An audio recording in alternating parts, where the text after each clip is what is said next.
Australia की बात करेंगे यूनिवर्सिटी क्राइटेरिया को लेके, क्योंकि जो अब क्राइटेरिया है टफ हो रहा है स्टूडेंट्स को। आने वाले टाइम पे क्या चैलेंजेस फेस करने पड़ेंगे वो मैं आपको अभी से इस वीडियो में बताऊंगा।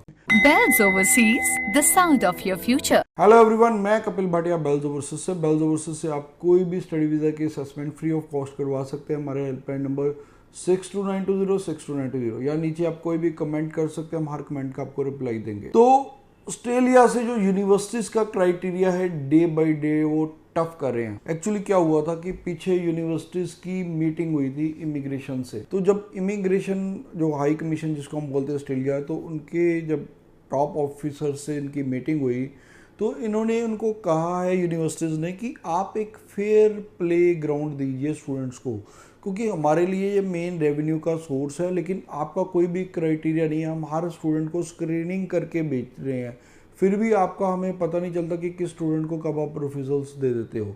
तो उन्होंने कहा कि किसके लिए सेट क्राइटेरिया होना चाहिए। तो उसके बाद कुछ बातें निकल के आई, तो इन्होंने भी इमिग्रेशन ने भी अपना पॉइंट ऑफ व्यू रखा है।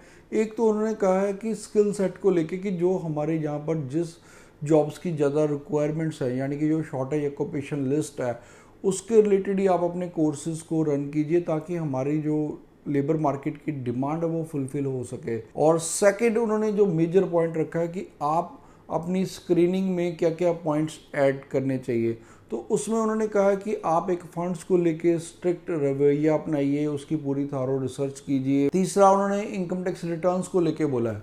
तो इनकम टैक्स रिटर्न्स में उन्होंने बोला कि हमने जो आप ग्रॉसरी की या ब्यूटी पार्लर की, बुटीक की, एग्रीकल्चर की इनकम है, इन पे रिलाई मत कीजिए। तो इनके साथ अगर आपने ये कभी ये रिटर्न्स लेते भी हैं तो उसके साथ स्ट्रॉन्ग जो एविडेंसेस है वो होने चाहिए कि वो बिजनेस कर रहे हैं, क्योंकि ज़्यादातर ये वाले कह रहे हैं खाली रिटर्न्स ही भरी जाती हैं। तो अब यूनिवर्सिटीज़ ने अपना क्राइटेरिया हाई कमीशन के कहने पे और टफ कर दिया है।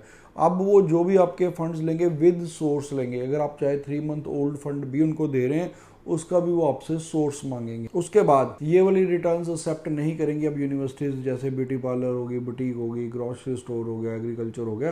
तो ये इनकम्स अब ये ITR एक्सेप्ट नहीं होगी। तीसरा वो कह रहे हैं कि आप ITR भी जो यूनिवर्सिटीज़ है वो हाई ITR एक्सेप्ट करेंगी, जो कि 15 लाख के आसपास है। आपके पेरेंट्स की इनकम है 15 लाख, और अब ज़्यादातर वो पेरेंट्स की इनकम टैक्स रिटर्न्स को ही मानेंगी। अगर आप किसी अपने साथ में स्पोर्टिक रिलेटिव की लगाते हो तो उसको वो इतनी तवज्जो नहीं देंगे। तो ये आप मान के चलिए कि आने वाले टाइम पे यूनिवर्सिटीज़ का क्राइटेरिया टफ होने वाला है, क्योंकि यूनिवर्सिटीज़ ही कह रहे हैं कि हम पूरी रिसर्च के बाद ही COE इशू करेंगे। यानी कि आपका GT या GST, जो अब GST है करंटली, पहले GT होता था, उसको तभी क्लियर करेंगे जब वो यूनिवर्सिटी आपके प्रोफाइल से पूरी तरह सेटिस्फाई होगी।